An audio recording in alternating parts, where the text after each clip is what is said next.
And I think Story is trying to do something like that, but with all of IP and not just software. Agents will try to act like humans and humans will try to act like agents. Things are going to get really freaking weird. Do you think agents have the capacity to have an original idea right now? This is a very philosophical question. Welcome back to The Roll-Up, your home for technical talks and open conversations that shape the modular future. Nothing on today's show is to be construed as financial advice. You can see our full disclosures list at therollup.co/ventures. Sit back, relax, and enjoy today's episode after a quick word from some of our awesome partners. Redstone is DeFi's modular oracle, supporting over 100 clients on over 50 chains and offering 1,000 assets. Redstone is the leader for Bitcoin staking and yield-bearing assets. They offer the most robust, customizable price feeds available in any model.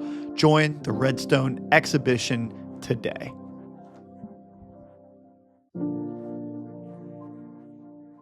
Welcome back to The Roll-Up.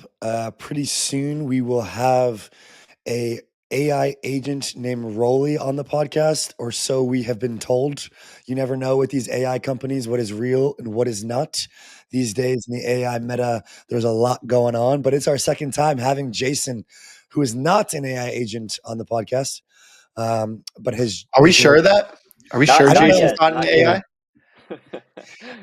Actually, I think Hasib said yesterday there's going to be a premium placed on human interactions via speech and charisma and communication skills. So glad to have another human on the podcast today. Jason Zhao from Story Protocol, one of the most exciting projects for 2025, I think, from a broad community perspective. A lot of people are excited. So welcome on, Jason. Thanks for coming. Hey, Andy. Hey, Robbie. Good to be back. I'm really excited to dive in today. Yeah, round two. I mean, what better way to start than this announcement that you guys have just made today? I think that like this can lead us into the broader conversation. And I know that we have a bunch of cool topics to touch on, and I have a feeling it's going to get kind of philosophical. So why don't we start with some of the work that you guys are kind of pioneering in the AI space? So from the audience's understanding, I think we have labeled kind of Story as this IP protocol, but it feels like it's this match made in kind of like digital heaven where IP and AI are kind of coming hand in hand. So maybe we could just discuss this intersection and what this really looks like today and kind of how you guys are pushing forward as a good place to start. Bear in mind, I do think our audience is probably pretty new to this whole idea of AI and crypto and IP and crypto and AI. So yeah, curious just like the foundational building blocks to start. I know that it's our second episode and then we can get deeper. 100%. So first episode, we talked a lot about IP. So I'll just start there, right? Because I think that's what people know about Story. And then I'll just work my way into why that's super relevant for AI. But our core thesis at Story is that we're building the world's IP blockchain. And just to walk it all the way back, like why is intellectual property something that we're focused on and how does it apply to AI? The thesis that we basically have, that the bet that we're making as a company, is that IP is going to be where value accrues in this AI arms race. And this is something that during my time at DeepMind, I started to see when I spent a couple of years there as a product manager, but it's really, really clear now. And this isn't just like a thesis that I have like in the crypto space. It's a thesis that Ilya Sutskever, who is the co-founder of OpenAI and one of the inventors of the transformer model that is now being widely used in things like GPT, which is like general purpose transformer. He went to this large AI conference, like their version of VTNM, let's put it that way, like NeurIPS. And he went to NeurIPS and said, hey, IP or data is the fossil fuel of AI. And what did he mean by that? Basically, what he means by that is that there's three major areas in this AI arms race. There's three fronts of this war. The first front is on the model side. So what model are you using? Like ChatGPT has a model, Anthropic has a model, and they're competing in this model space. But at the end of the day, the fundamental model architecture hasn't changed since Ilya published the Transformers paper in 2016. That's the kind of basic model. And a lot of it is now open source. So Meta is open sourcing their Llama model, which is now kind of commoditizing a lot of the competition at the model level. Okay, so that's kind of one front of the war. The second front of this three-front war is compute. And so this is, AWS, this is Google Cloud. And this is kind of another big area where people are competing. But now there's a lot of efforts to build these massive data centers in the Middle East. There's massive data centers in the US. And the whole goal is to make compute really, really abundant. And as we get better energy production and as energy production gets directed to compute, that's going to get commoditized as well. So what Ilio is saying is data or IP is the fossil fuel of AI. He's saying in this last front of the war, there's not really like any sort of expansion, and it's going to become a very big bottleneck for AI. So you have this entire internet. A lot of it's been scraped upon. A lot of creators have gotten their IP, stolen essentially, and now what's left is like really differentiated IP, right? So Disney IP or scientific research, like research papers that haven't been trained on. And that's going to be the difference between a good model and a great model, and a great model and an excellent model. And that's the real front of the war that is super open and no one knows who's going to win. And also, it's even more interesting because it's kind of like a new Napster moment where you have, like, for example, OpenAI, they are on the one hand fighting this lawsuit with the New York Times. So they're actively getting sued by the New York Times and fighting back. On the other hand, if this is public, they're paying Fox Corporation like $10 million for their IP. And so you have one organization that's basically, on the one hand, fighting a news organization to the death while also paying another news organization basically $10 million. So what's going on there? So there's no real standards yet. And it's this like zero sum game where IP is something that these companies are willing to pay millions of dollars for or go into $1 million lawsuits for. But there's really no way as an individual or as a creator for you to basically protect your IP and monetize it. So the thesis that we have is, you're not going to be able to do like millions of licensing deals. Like imagine Anthropic going out and like talking to you guys as like, podcast hosts and saying, hey, can we strike a deal with you for like training on the roll up? We really like what you're doing. Like, it's just not going to happen. It's just too intensive. And like, we're still in this like medieval pen and paper legal system. So our thesis is, okay, let's add blockchain to the mix. Blockchains, basically what do? They create open digital markets for things. And they also coordinate ownership at scale. And so I think our thesis at Story is blockchains are what is going to provide the architecture and the infrastructure to allow a win-win situation where if you're an IP holder, whether you're like a podcast host, an individual social media creator, or if you're like Shutterstock or Getty Images and you have a ton of IP, or you're Disney, you can actually be able, protect your IP, and not just protect it, but also grow it, because you can actually set the terms on chain for how others can use your IP. And if you're OpenAI or if you're DeepMind, you can actually go and license this whole, like the world's largest training set. So imagine Story in its success case is the world's largest universal AI training set that anyone can just like pull from, and all the monetization is handled on chain. So that's kind of what we're trying to do. Yep. Absolutely fascinating. And blockchains, we've often talked about how they're one of the best instruments for coordination. And that can be human to human coordination. It can also be human to agent coordination. And so, like you said, we're still in this medieval pen and paper land outside of blockchains, but on chain, we have this coordination engine at our fingertips. So I wanted to mention that, and then also kind of tell like a real brief story. And this ties into IP and I just find it kind of fascinating to think about in context of all this, which is it originates from Tetris, the video game. And so this is based on a movie. I think it's on Apple movies. And so the founder of Tetris grew up in communist Russia in the USSR, and he created the game because he was working a government job on a computer, and he was just kind of tinkering around. So he was able to create Tetris, what we know, play today, with the little blocks. You can turn them, you can fit them, and the game ended up leaking to the rest of the world. And then what happened was a game licensor who had a deal struck with Nintendo and their Game Boy ended up seeking out this guy who was an American, flew into the Soviet Union and sought out this guy to try to strike a licensing deal with him. And it was super tough for an American to travel into the USSR, especially on business terms. So to make a long story short, what ended up happening was that the American found the game developer, but the game developer was so happy that he was able to provide this game to the rest of the world. It was going to end up getting users and adoption. But he was like, I can't make this deal. It's not my IP. And the American's like, but you created the game. You developed it. No one else had any hand in doing this. He's like, but I live in a communist country. The USSR, the Soviet Union, the government owns this game. Even though it was my creation, it was my idea, the government owns the IP for this game. You have to talk to the government to strike a licensing deal. And so then the movie traces through this kind of like trials and tribulations of trying to strike a deal with the government, and there's a lot of corruption at play. But I think that does a great job of how we've evolved this idea of IP. And we've come such a long way in developing the sovereignty for IP in such a way that someone has an idea, you can go and actionalize that. And I think blockchains do that next step function in evolving IP even further, so that someone has an idea, they can go and they can harness it, and it democratizes the idea of IP even further. So I Super just, interesting. Wow. yeah, curious to I hear have not heard your that thoughts story. on that. I've heard a lot of IP stories, but I have not heard that one. I got to license that one from you, Robbie. That's a good one. No, I mean it's super interesting, guys. I think it touches on 2 points I think are really important, right? Like one is intellectual property is a form of property. And one thing that makes modern nations great is property rights. If you just compare like a society without property rights to one that does have property rights, it's like night and day, right? Because that's how you have this basic system of capitalism. If you don't have property rights, you don't have the incentive to actually produce interesting content, and that's exactly what's happening in IP. It's like, why would I, as a creator, continue generating content? I mean, sure, I mean, I'll have some human audience for the next maybe 5 to 10 years. But if I'm thinking super long term, and if you're a top creator like Mr. Beast, like you're probably thinking super long term, what's the point, right? Like I know I'm getting scraped on, and so I think that's kind of one of the things we're trying to fix is there's no property rights. And then the second thing is kind of related to your comment around the USSR. There's like a super fragmented IP system right now, right? And what blockchains can do is this is kind of the existing problem that stablecoins solve too.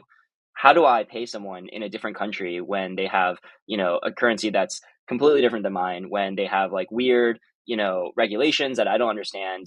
And right now, if you don't have like a money transmitter license, like you can't really do that, right? And so it's kind of the same. Like, how do I harmonize all these different fragmented kingdoms of IP law and instead just have like one global system that works? So an AI company in Russia, an AI company in Nigeria can work with creators in Australia, right? And all of that is just frictionless and managed through code rather than having like 5 different offices and a bunch of bureaucrats in the way, right? So I think it does touch on like some important points around like why blockchains are the right substrate for IP to live on, and also like why it's super important for AI, both sides of like the AI equation, the data providers and also the model creators, to have access to a global system. Yeah, I think that there's a darker side to this story as well when you bring in this whole new concept of AI where we have um, agents need some sort of like TCP IP something happening, because where we're headed and snowballing right now is we cannot actually tell what is a deep fake, who owns which content, the verifiability and the originality of generated content on the web is accelerating in such a way that, I mean, on our podcast with Hasib, he was saying how in his predictions, he's like, agents will try to act like humans and humans will try to act like agents. Things are going to get really freaking weird. And there's this burgeoning issue here of like, okay, how do we give credit? How do we understand what is the original, and how do we basically verify content on the internet going forward? Because it's such a new idea, right? Like the internet's only 20 years old. We just had social media platforms last like 10, 15 years.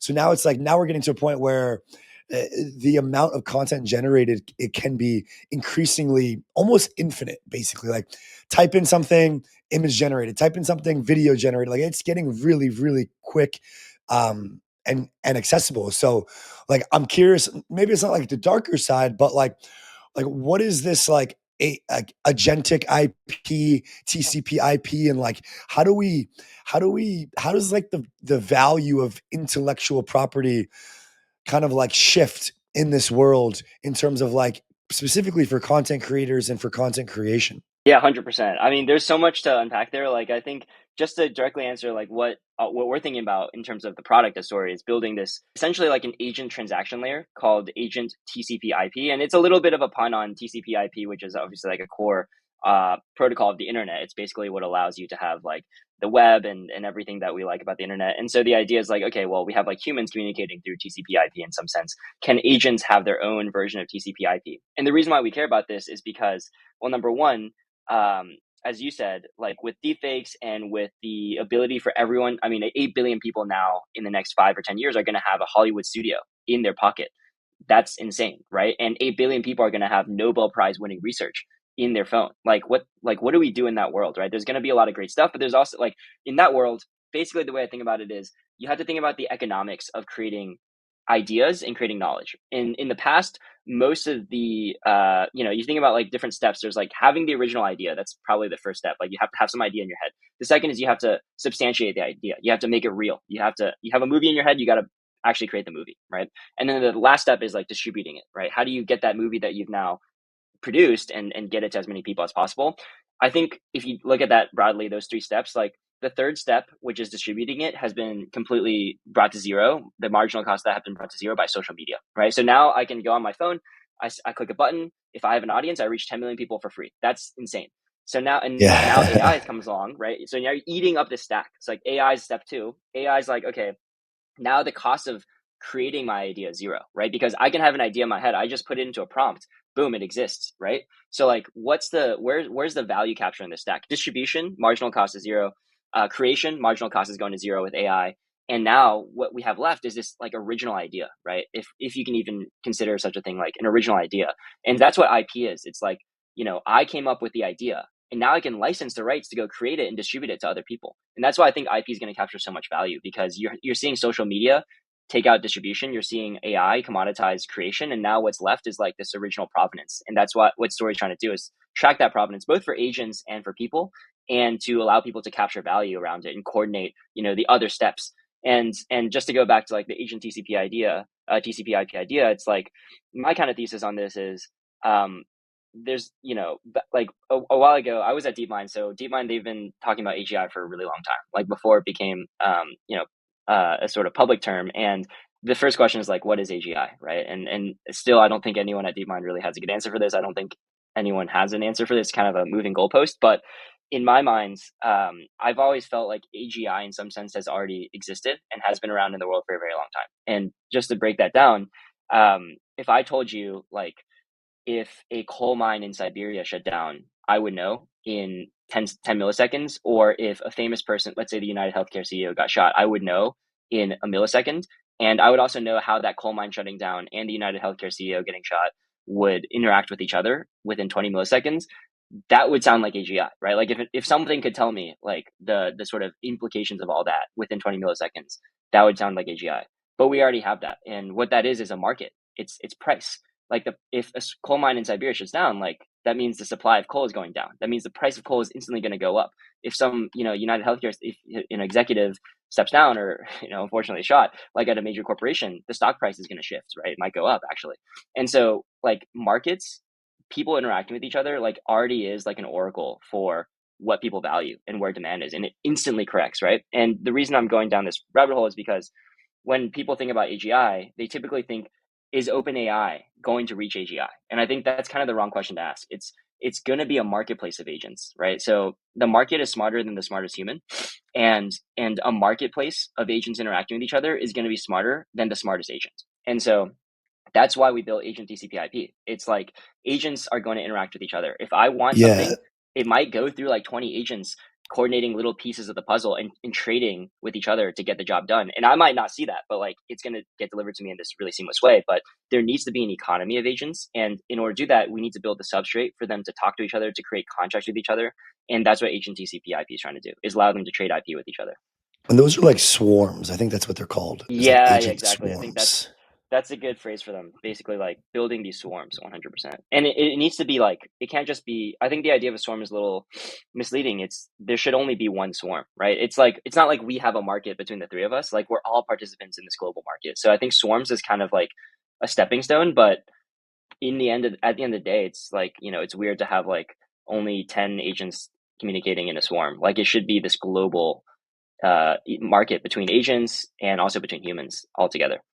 Yeah, there's a lot of crossover between this and like blockchain development that we've had these conversations of for the last couple of years, like composability amongst these agents, agent interop to communicate between these agents, help build that swarm. All of that goes in, and to help these agents coordinate with one another so that we don't have fragmented swarms, like fragmented liquidity. We have one Right, right, right. comprehensive, one composable swarm.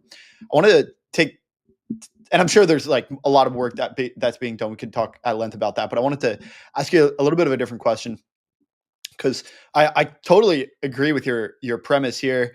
for instance, like a movie or any kind of creative, the cost of distribution commoditized, zero. The cost of creation commoditized, zero via AI. The cost of an original idea. Do you think agents have the capacity to have an original idea right now, or can original ideas only come from humans? Or can humans even have original ideas? This is a very philosophical question. I'll put it this way. I think that everything in some sense is a remix, right? If you look at like the history of fashion or of art, I mean, even religions, right? They're sort of based off of the canon of like you have an Old Testament and a New Testament, right? Like I mean, those things are like it's kind of a remix, right? In many ways. And so yeah, I mean, just talking about humans, of course, right now, I think it's very hard to say that there are purely original ideas, but I think that it is easy to say when there has been a novel contribution, right? And so I think part of what Story's trying to do is to break down the atomic units of those contributions.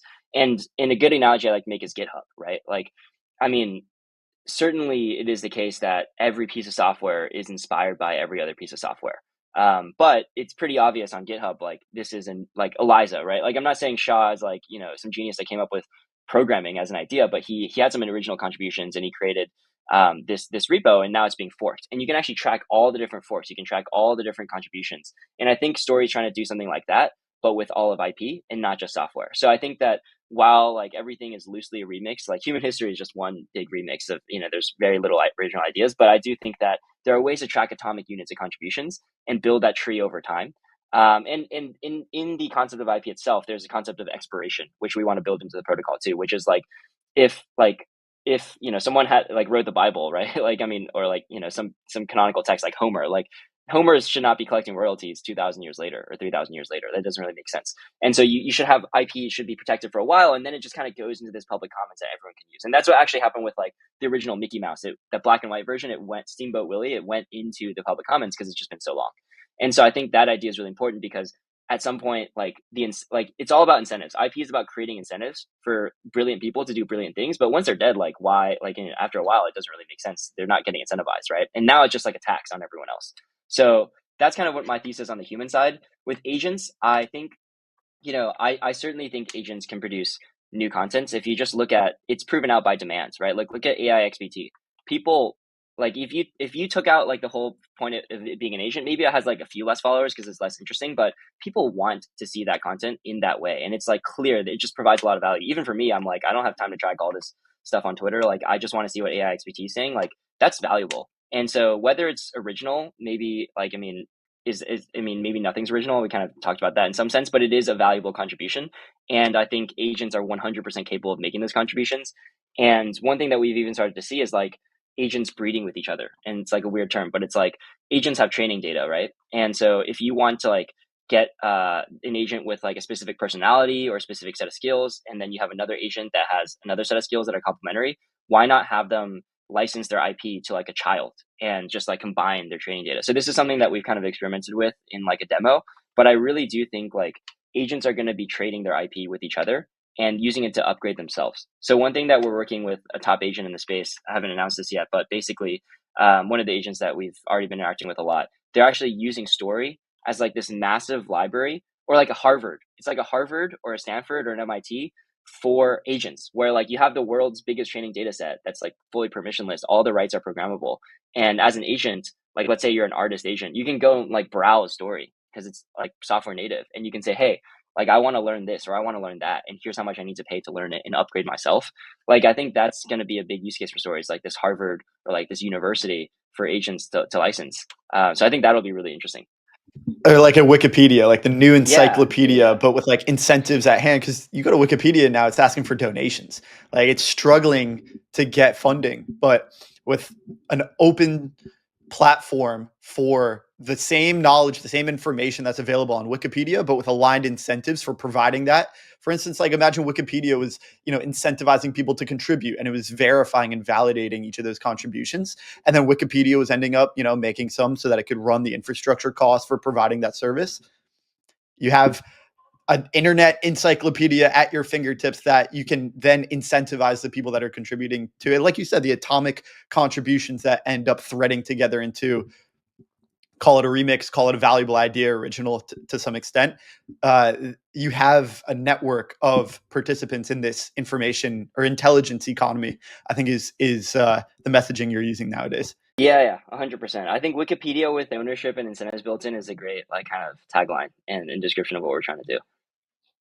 Yeah, but I feel like there's sort of a core question here that is like, doesn't blockchain remove like the whole concept of IP? And then when you put AI on it, like who's going to enforce me, somebody using somebody else's content? Who is going to enforce IP rights against an agent?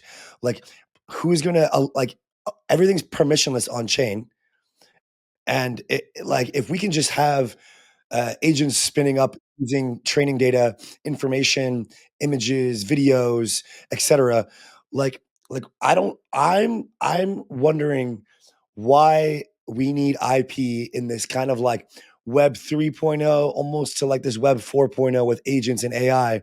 Like it works in a traditional world, but I I, I think there's going to be some trouble in adoption for the actual digital Web 3 crypto AI world, especially with agents. So, like, I understand that a lot of the IP law and intellectual property kind of premise is from like the printing press days.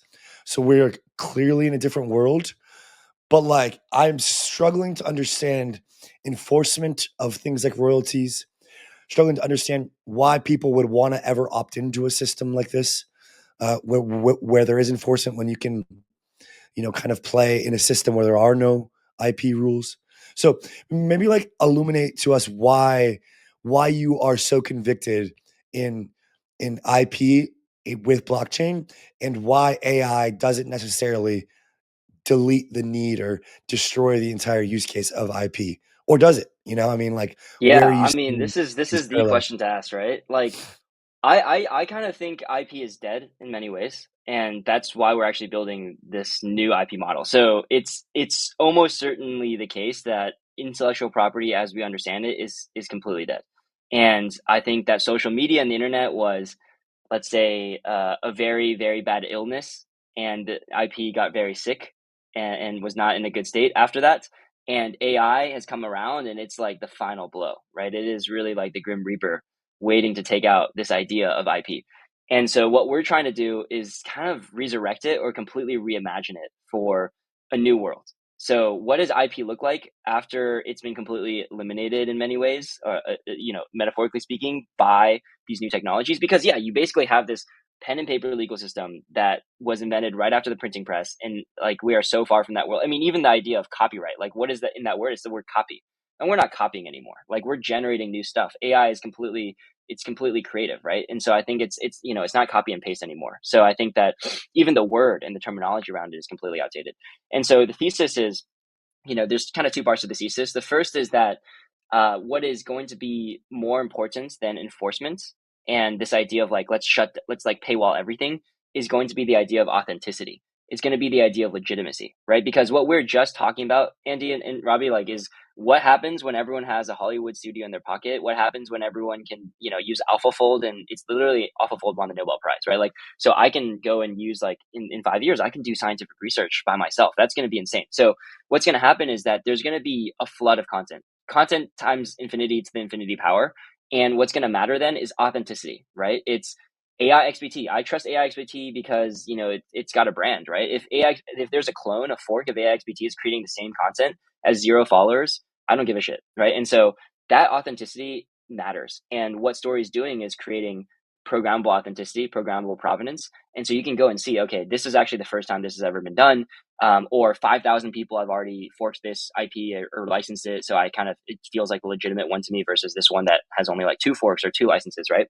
And people will pay for that authenticity. To give like a very concrete example, like, I think last time we talked about this idea of like Drake and the Weeknd's, people are using their voice to create a remix, right? Well, I mean, Drake's voice is already out there. Like he's got a million songs. It's all over the place. So anyone anyone with any technical ability can fine tune a model on Drake's voice. And that's like pretty much doable, right?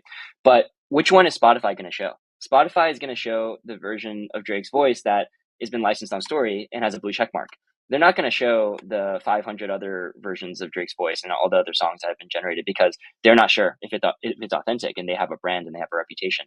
And so ultimately, the one with the blue check mark is going to get the most views. It's going to get the most support from his fans. It's going to be the one that is the most popular, right? And so authenticity is going to replace what in the old world, in the old IP, is just about restricting the spread of things, which is now impossible, is now going to get replaced by this concept of authenticity. That's where the value is going to accrue, and that's what blockchains do, is provide a sort of like a ledger for that. And then another thought is like, I don't really think like stories about preventing piracy in the explicit sense, because we can't like guarantee that, you know, no one's ever gonna take your IP, right? Like that, I mean, we can't like track everyone in their bedroom and say, hey, don't click that button, like don't right click save as, right? Like that's kind of impossible. But in many ways, I think economic solutions are better. Where, and the analogy I use is like Napster. So Spotify as a company never solved Napster's original problem. Like you can still go pirate music. In fact, many people still do. Many people stream sports, whatever. Like, you know, this is kind of common. So that has never been stopped, right? Like there's no technology that stops pirating. But at the same time, like we all probably use Apple Music or Spotify. Why? Because like, why would I go and pirate every single song? That's like literally not worth it when I can just pay $10 a month.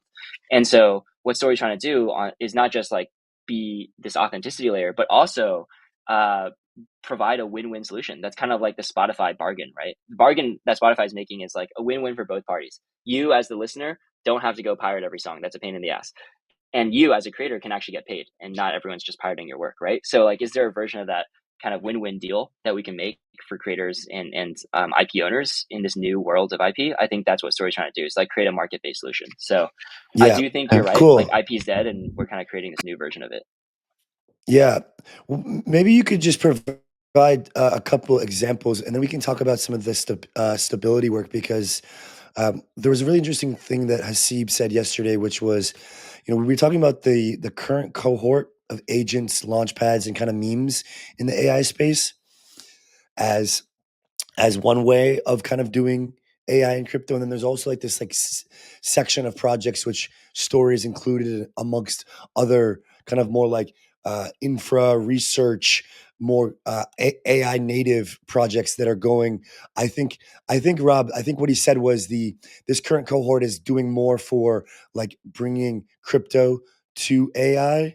And then I think projects like Story, Ritual, et cetera, are bringing AI to crypto, and like whichever one is more valuable will be able to determine like the flows and the potential ways of evaluating Like, what is the direction of causality? of, Like that, exactly. right? Yes. And so So is the value flowing from these other companies into crypto, or is it from crypto companies flowing into these other ones? And if you can pinpoint what the origin of value is, you can basically track. And he's talking from an investor's, VC point of view. Then you can track where the value is coming from, and that's where it's more sustainable and there's longevity. And so with this stability partnership and conversation that has been announced, I think that's something to talk about. With this in mind, and with what you just said on primarily authenticity, and also is really good points about not strictly requiring enforcement, and that not being like the main, like, kind of USP here. Like, how would a brand like a Pudgy Penguins, right? How would this IP coexist and get value from these two main points that you've just said, right? Like how would some prominent crypto IP brands be able to utilize Story, in its immediate form on mainnet, and kind of when Story is fully live? Like maybe you could just provide some clarity there, and then I'd love to kind of talk about what we just hinted at with Hasib's points and this kind of directional flows of mind share and liquidity and all of that. Yeah. So to take the Pudgy example, I think that basically the thesis for Web3 native IPs and any IP in general is, as an IP owner, what you want to do is make money. It's a productive asset, right? You want to earn yield, to put it into DeFi terms. And right now, it's like really, really hard to earn yield on your IP. You have to go and talk to a bunch of people. You basically have to work super hard and manually for it. And I mean, that's part of, it's not necessarily like free money, but the thing is, it's just way more difficult than it has to be. So in DeFi, like if you put up your assets into a protocol, like oftentimes it can be like the protocol makes it productive for you, right? Like and that's why you earn yield for staking, and that's why you earn yield on lending protocol like Aave. And so what Story's trying to do is essentially allow you to take this asset that you have that's valuable. It's a pudgy IP, and register it once on a blockchain and have it earn yield for you in an almost autonomous set it forget it kind of way. And what I mean by that is, just take the example, is like I have a pudgy right now. How do I make money? I mean, I guess I can go like beg someone to make a comic around it and try to sell it, right? Like that's kind of difficult. Instead, I register on Story. It's the world's largest IP marketplace. There's literally 500 ecosystem apps that want to use my pudgy that are going to use it and pay me for it. Literally, OpenAI in the future is going to come knocking on the door and train on it, and it's going to give me like some very, very, very, very small slice of the royalties of ChatGPT, right? That's the future. It's like this mega DeFi protocol where you register once on Story and they monetize and earn yield everywhere. That's kind of the thesis. Like turn IP into this productive asset and make it so much easier to monetize by connecting you with all the different sources of demand for that asset. So that's really the goal. And yeah, I think it's an interesting framework of like there's AI and then there's crypto. Where's the value flowing? I think right now it's like certainly yeah. Maybe you want to frame that Real like a quick, little bit more. Jason. So really good example. I appreciate that clarity and excited to see whether it's Pudgy Penguins or other crypto native brands getting involved. I think that's a really, really unique way for you guys to, get this idea across and get people to use stories, right? Is to be able to provide these opportunities to different larger prominent crypto communities. So excited to see that and really good example there. On this AI and crypto thing, it's really about which way do we think these flows are coming? Which way is more impactful? Is crypto going to make a bigger impact on AI, or is AI going to make a bigger impact on crypto? And I think right now it's much more clear that AI is making an impact on crypto with agents and stuff, but I think it'll become far more clear that crypto's premise of decentralized rails, decentralized models, decentralized training data, et cetera, is going to have a strong impact on the AI sector. But you guys have just announced this partnership and collaboration um, with Stability. And so the question was really around like, are Web2 companies interested in crypto, right? And like, how are these AI companies trying to leverage crypto and something like Story? So maybe you can explain what's happening behind the scenes there, how this works, and then kind of any ideas on whether you think crypto has a stronger beneficial relationship or additive properties to AI, or if AI has a stronger additive property to crypto. Imagine if the world's GDP moved on chain. Guys, say GM to SafeNet. The newest protocol by Safe isn't a blockchain and it's not a new layer 2. It's a transaction processing network built to send money anywhere and swap anything on thousands of layer 2s from a single universal balance in sub 500 milliseconds. It's fast, it's smooth, and it's simple. And it's built with safe multi-sig level security in mind. SafeNet unlocks smart accounts across multiple chains, allowing users to supercharge security, scalability, and speed. So get started today at net.safe.global and remember to follow @safe on X. Welcome aboard on our journey into the singularity. This is the endgame roadmap for Frax and Fraxtal, the new L2 out of the Frax ecosystem that is totally based on fractal scaling. Fraxtal is a modular L2 blockchain built by Frax with modular and fractal scaling in mind. Fractal scaling is based on the Mandelbrot set of fractal images, and it explains how L2s become L3s and the entire app chain lifecycle goes through its evolution. The Frax ecosystem is made of some of the top builders in the space and has stemmed from its OG days of the Frax stablecoin.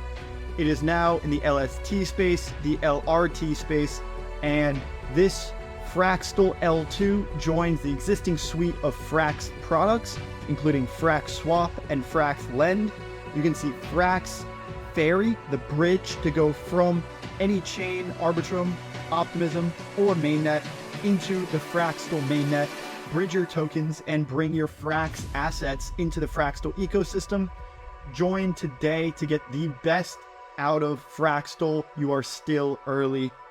Join today. Take part in our expedition into the singularity.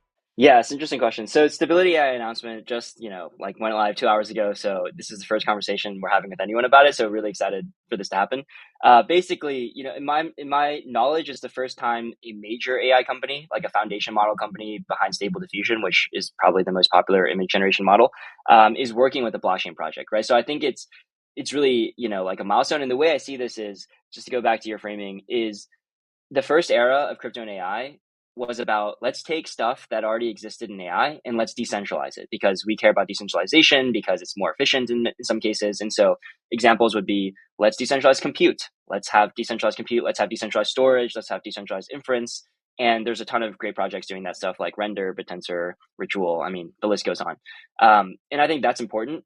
To some degree, it's always going to be hard to capture the value of like these large AI companies that way, because at the end of the day, they don't care about decentralization, and because they don't care, they're able to get some economies of scale and kind of have better unit economics in some cases, right? So I don't think like a OpenAI or Stability, at least now, is going to be that interested in decentralized compute when centralized compute is kind of going really well for them. And the biggest companies in the world like Nvidia and AWS are in centralized compute, right?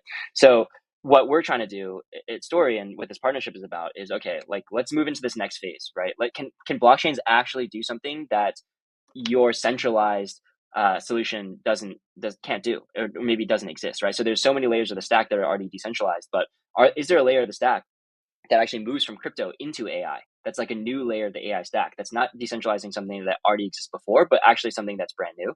And I think that's what we're trying to do, is kind of usher in this next step where like crypto is providing things that AI doesn't have, not just decentralizing things that AI already has, right? The arrow is kind of moving in the other direction, to put in your framing. And so what we're doing with Stability is basically providing them, and we're starting with one of their models, SD 3.5. And basically for that model, if you use Story's API, you can basically generate images using SD 3.5. And not only can you do that, all those images are automatically registered on Story with your terms and with Stability's terms set in. And so our thesis is 99% of the content in the next 10 years is going to be generated by AI, 99% of the IP.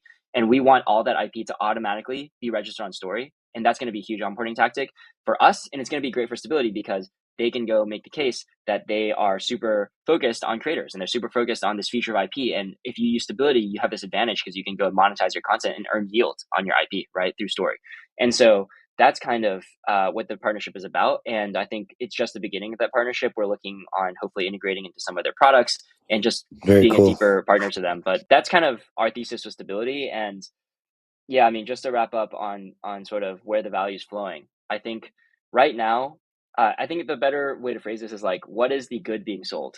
And so right now with the agents meta, I mean, it's mostly about attention, right? Like the good being sold is that AI is used to grab attention, and that attention is being monetized. And agents are really good at attracting attention. Like Story, we hired an AI agent to run on Twitter for a week, and we got 3x our mind share. Like, that was really great. And part of it is like agents are just super interesting and they're the future.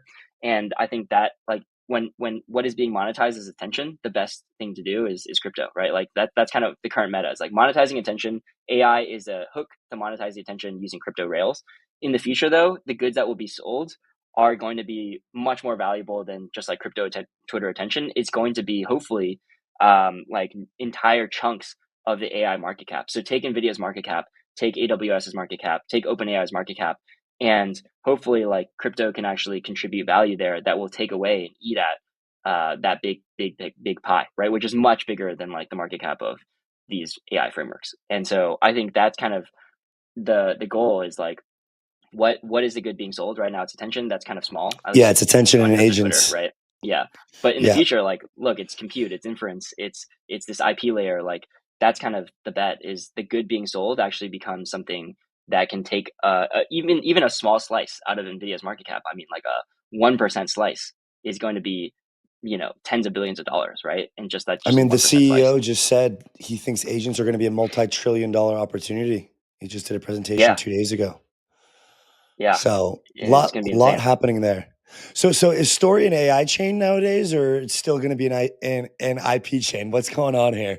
I think our biggest use case is AI. Let's put it that way. Like, I think IP Okay. is, my thesis is like, that's where it's all going to start. Like people have been saying, oh, where is AI and crypto intersect? I mean, obviously, like, yeah, you can launch tokens around agents, but like that's kind of, I wouldn't call that much of an intersection, right? But like I think where Yeah. they're meaningfully going to intersect in like the real world stack is IP. I think that's just where they're going to meet first. So we're building an IP solution. AI is like our number one use case, but we also have like, you know, IP RWAs coming on chain and this whole like IP5 system that's coming on chain. So I think there's more to it than AI, but certainly like right now, that's the most exciting thing. And like, that's where we have momentum. So we're just doubling down on that. Yeah, I'm super excited to hear if there's going to be more traditional AI companies that want to work with you guys and how that kind of plans out. And like over this year, how we see and Rob, you know, I'm sure you have a question about kind of like what exactly is happening there, but I'm super curious to see like how these bigger AI companies start to leverage crypto. Like, what is the blockchain? Are they interested this year, or is it still too early? And is this something that really, you know, drives the next era of institutional adoption? Not necessarily just like pure speculation based on like Bitcoin ETFs, for example, right? But something more like, um, yeah, like product based work, right? So super curious to see how some of the blockchain rails reach product market fit. And yeah, Rob, did you have something else? Quick comment on the direction of flows.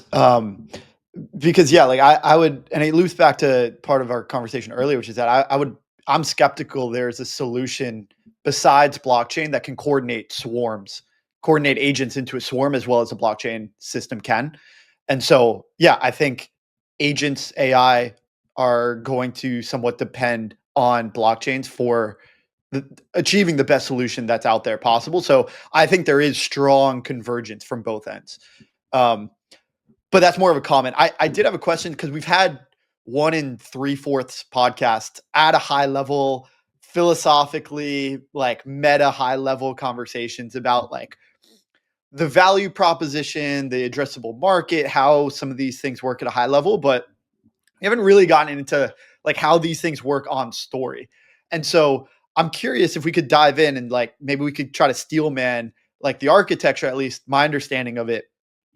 Or I guess I'll start with a straw man, try to turn that into a steel man.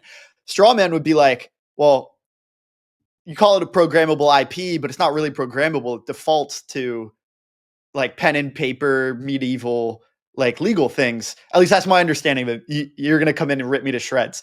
But like, then the steel man is like, well, there's a lot of steps, right? That we can try to program it initially, and then we attest to that, and then ultimately, like, only if it gets challenged and challenged and challenged, does it bake down into that pen and paper level again. And so, you know, for story to connect like all of the agents, all of the creators, you know, is it such that we have to KYC and that's how we're proving the verified, like who's Drake and who's an AI and which one is actually Drake, and that where that one's going to get the blue check mark?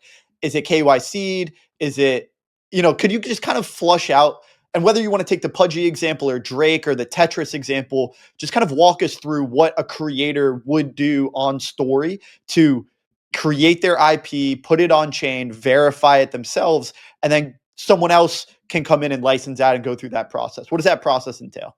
Yeah, 100%. So let me break this into two parts. The first part is kind of, you know, responding to your straw man, right? Which I think is actually a great place to start. So let me put it this way: it's like one analogy for what Story's trying to do in the early innings with respect to the actual like IP system that we think is going to die, right?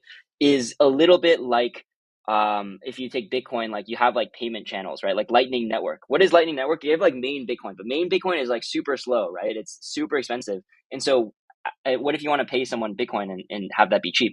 Well, you have like a little lightning channel where a lot of payments are done and then boom, settles to Bitcoin, right? Same thing with Base. Like arguably, I don't want to speak for Base, but it seems like what they're trying to do is actually be the front end to Ethereum, right? And they want to have like 20x, 1000x, 10,000x the amount of users and volume that Ethereum mainnet has. But then where did they get their security? Ethereum. But I mean, maybe, I don't know. I'm just speculating, but maybe Base could actually become its own L1 at some point, right? Like after it removes the need for Ethereum, right? And so it's kind of like, I mean, if you put it optimistically, it's like a L2, right? On top of the legal system in some ways. If you put it in a more aggressive way, it's like a little bit like a vampire attack, right? I think that's the way to think about it.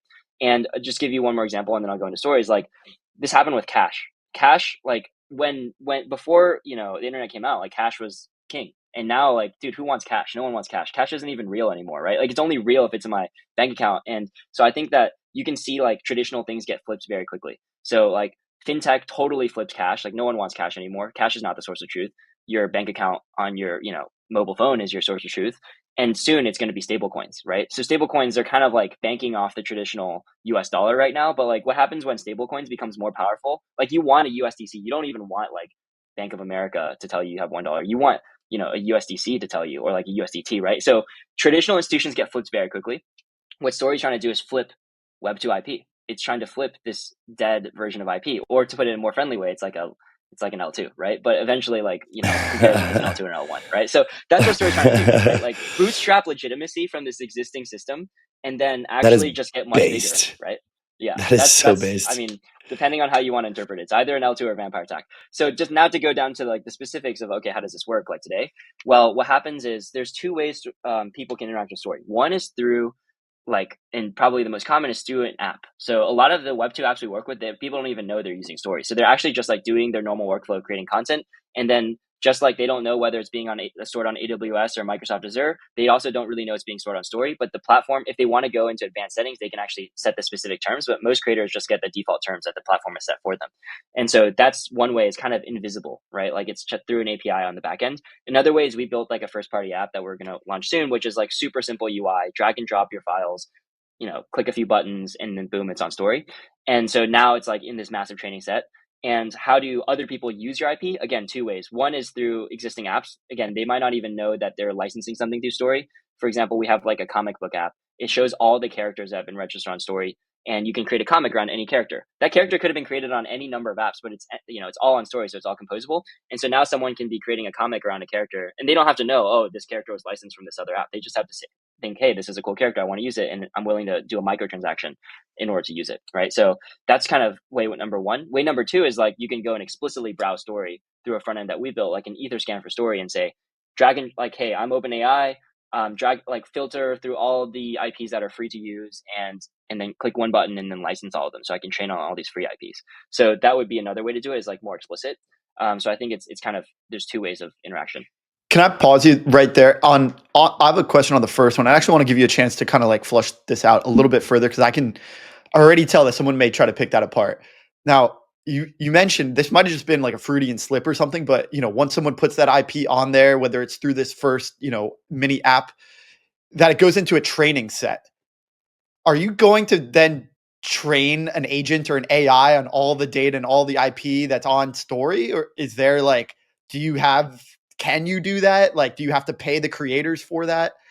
Oh yeah, no, we're not going to train on your IP unless.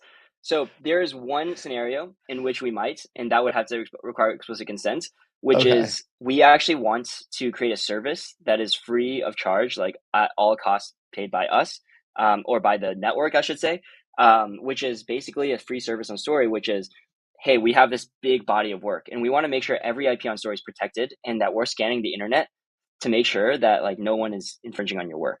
And that's a huge incentive that's a huge onboarding tactic, right? Like, why would you not register on Story when there's like literally an AI agent or some sort of algorithm that is scanning the web, because it knows, hey, this is on Story, and I recognize this now, and I can go and defend you, right? So that's one case, but obviously it would be an opt-in. The reason I said training set is more, I think I think that's a good mental model for like, okay, we have this massive library of content that now anyone can monetize, but I guess not, obviously they can monetize in ways beyond just AI training. They can just use it in like, traditional way.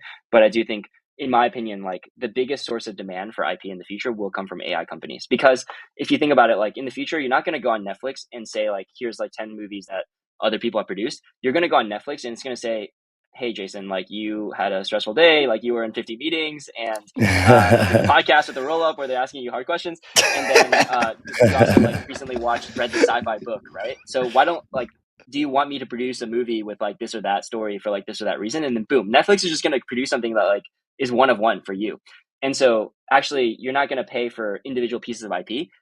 AI companies are going to pay for IP. AI companies are going to pay for the IP. You're just going to get like some random thing that no one else can see. Okay, so agents are going to biggest buyers of IP. They're going to be fourth buyers, and Story's going to be their marketplace. Right, because discoverability is a huge problem when it comes to sorting through all of this data that's in this library. But if you have an AI or an agent that's going in and doing the discoverability to tie all these things together, they're able to do it at a much grander scale than a human can, picking through Or yeah, filters. and the super like logical extreme of that is like discoverability won't matter because all content will be private, right? Like in some ways, like it'll be personalized. I mean, that's not always going to be true, right? Like obviously I want to hear from like you guys, I want to follow your Twitter, whatever, but like a lot of content, it like maybe the whole movie theater idea is like a temporal like optimum, right? Like maybe like in the Yeah. future, 90% of the real content we consume beyond social and like news is just going to be personalized for me. And so there's no idea of like I Yep. don't need to search that. It's literally only for me. Like the search is one of one. And so really where IP like as a commodity is being bought and traded is by IP catalogs and by AI like model companies on the other side, right? So our thesis is that a lot of the money coming into Story for the demand side of this market is going to be AI companies and that they're like forced buyers of this asset that is like super scarce, right? And that's why I kind of went back to like the fossil fuel analogy. So do you think that is part of your an AI agent is going to be a billionaire prediction for 2025?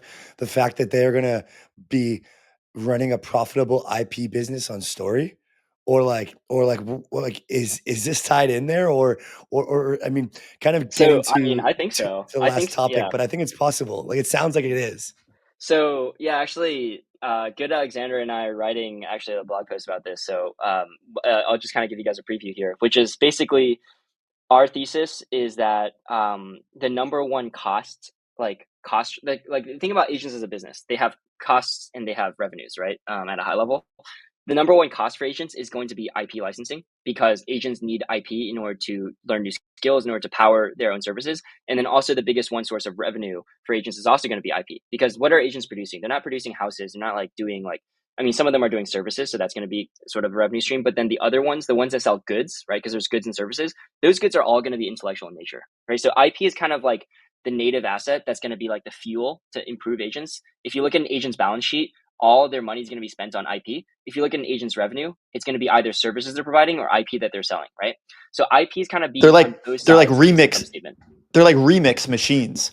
They're remix machines, and that's what humans are too, right? Like if you look at agents, like think about it like a diagram, like it's just like a black box. What's going in? IP. IP is going in to train this agent. Yep. What's going out? I mean, services and Yep. IP. Those are the two like options, right? So IP and IP out. And there's a saying in AI research, garbage in, garbage out, which is to say you can have the best model, the best compute, whatever. If you train like for 20 years on the biggest data center using the best model in the world on like the shittiest IP, you're gonna have a terrible model. It's gonna get really good at producing crap content, right? So that's kind of our thesis is like better IP is gonna lead to, it's gonna be the sort of fossil fuel is gonna be very valuable. And to kind of touch on the sort of agent billionaire thing, I mean, I think that the first agent that is also a business is going to, I mean, I think this is going to happen for Web2 companies. I think Web2 companies are going to stop doing IPOs and they're going to do on-chain fundraising. I actually think this is going to happen eventually when there's enough money on chain that it's just so much easier and it's so much more frictionless. But I think an agent is going to start a business. It's going to be branded as a business. It's not going to be like an influencer, right? Because like, what's the market cap of Mr. Beast compared to Nvidia? It's just not comparable, right? So I think it's going to be a business, agent business. I don't know what it's going to be called, but it's going to be a business. A good Alexander calls them agentic protocols, right? So it's like it's got to be branded as a business, and it's going to publish its income statement on chain. It's going to have all of its metrics on chain, and then it's going to like essentially fundraise, and it's going to have people participate in whatever it's a DAO or whatever structure.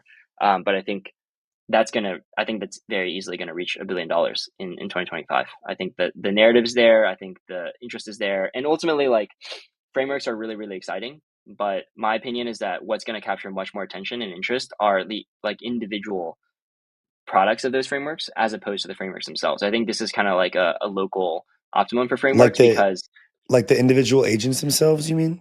yeah, well, because I think But the there's agents such an now are kind abundance of of them though. So exactly, like but I think interesting from that a product market fit perspective, or like well, I think agents right now are like there's a few interesting ones, but there's not that many super compelling ones, right? And so I think that's why the next stage, like I think this is kind of like a stage where the frameworks are going to capture a lot of value because right now people are expecting a lot of good things to come out of the frameworks. yeah, it's like L1 is like this there's like the new framework. It's like you can build all these agents on top of it. It's like AI 16Z virtuals is like the new L1s because you can build unlimited agents. But you're saying that you think a highly sophisticated, well-trained effective agent is much more valuable than, well, not necessarily by like price or anything, but like you foresee them becoming much more important and like impactful than necessarily like the framework itself. Yes, because I think it's going to be very, very difficult to do that. And there's only going to be one or two, and they're going to capture a ton of attention. And I love these frameworks. Like we work with them a lot, but there are like a lot of them popping up, right? So I think that, it is an attention game. Like if you can build a viable business that's agent run, the amount of interest and attention that's going to get and the proof of concept there, Rolly it's roll up. insane. Brother, we Yeah, got rolly roll up. There coming. you go. I promise you, I just got an MOU from an unnamed company that we are being promised video editing. We are being promised that we can train Rolly Roll Up to come on the podcast and actually speak. So next time you come on, Jason, Third podcast, there I'm might going to be be talking to Rolly. we might have to fact check you once in a while and be like, hey, Rolly, is Jason talking out of his ass, or is that actually true? And so, It's we'd like the have to guy have on some Joe fun. Rogan. What's his name? The one that Joe Rogan's always calling out. Yeah, it's like, Yeah. if you watch Hey, put that on the the screen. Flagrant podcast. Yeah, I put it on the screen. Exactly. Put it on the screen. So, dude, I'm excited about it as well. I see an abundance of agents now in terms of just like spinning up something just for the sake of launching a token. But truly effective agents are going to blow people's minds because we have no understanding. Like if Hasib on the podcast yesterday said that we are going to have 20 agents working for us at the roll up within like the next year or two. And I was like, what? And so, I think there's going to be by the end of the numerous podcast, I think we billion- decided on 20,000. Yeah, exactly. I think there's going to be single entrepreneur led $1 billion businesses.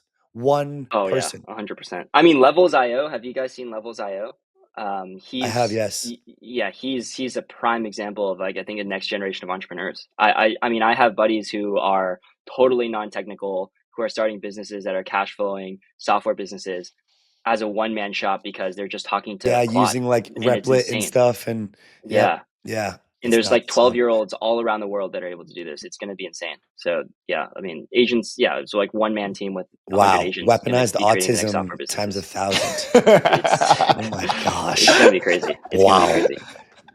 Jason, thank you so much for coming on, man. What a great conversation all around. Pleasure talking to you again.